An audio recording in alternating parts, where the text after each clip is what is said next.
Well, joining us from Vancouver is Diamond Isinger. She's a policy strategist and former special advisor on Canada-US relations to former Prime Minister Justin Trudeau. And Diamond, first of all, those negotiations broke down in the 11th hour. I'd be really interested to hear your analysis of those and what exactly went wrong, given your background.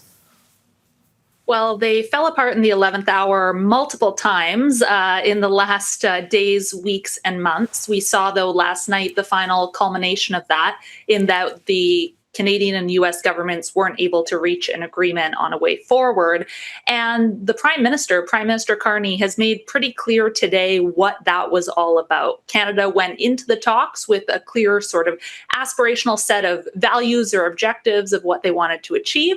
And unfortunately, the government in the United States brought forward several last-minute expectations, demands, etc., including, as your reporter mentioned, the inability to enter into other agreements, potentially with some other international partners. And so clearly Canada not happy. It says it's now matching the US dollar for dollar. But if these tariffs ultimately raise costs for Canadian businesses and consumers, how long can Canada sustain that approach? Yeah, today's not a good day for anyone. It's going to cause pain and challenge for Canadians and Americans alike in terms of the actions that unfortunately the US has taken, as well as Canada's retaliation. But ultimately, this was the way forward. This was the only realistic next step, and one that certainly I and many others have called on the Prime Minister and the federal government to consider, which is the step of retaliation, because the US administration responds best of all the responses that they could have to all the actions that a government like Canada could take to strength. And so we could not simply accept 50% tariffs going forward. We had to move forward with our own retaliatory package, which, as you mentioned, will come into effect September 8th. But over the coming weeks, we'll have more specificity about what exact products that applies to, in what shape, because Prime Minister Carney has described this as a dollar-for-dollar strategy. So it involves a fair amount of calculation, math, strategy, and truly detailed instructions given to customs brokers, for example, about what to charge on what items. Was it really the only way forward? Is this really what Canadians want to see, standing against the US, which in effect would be detrimental to them and their pockets? Or do they want to see a deal struck as quickly as possible?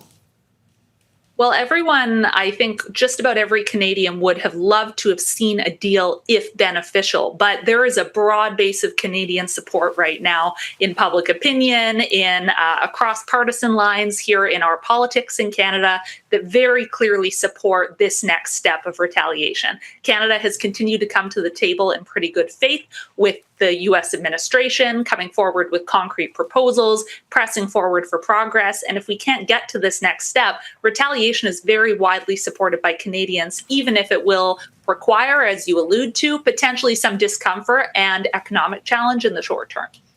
But realistically, Diamond, what leverage does Canada have? Around 70% of its total exports go to the US, while the US exports to Canada are significantly less. So how can Canada retaliate in a way that actually puts meaningful pressure on Washington?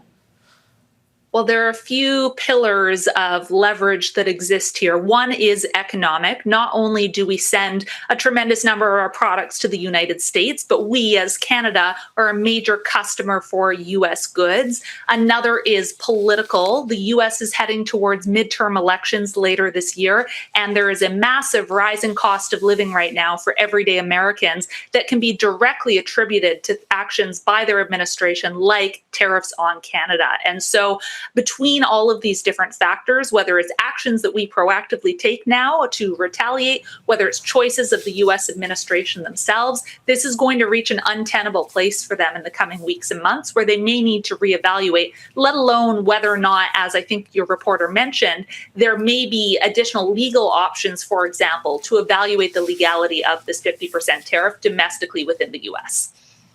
OK, and of course we're going to be following those talks and any twists and turns here on Al Jazeera. That was Diamond Isinger, a policy strategist and former special advisor on Canada-US relations to former Prime Minister Justin Trudeau. Thank you for your time and analysis.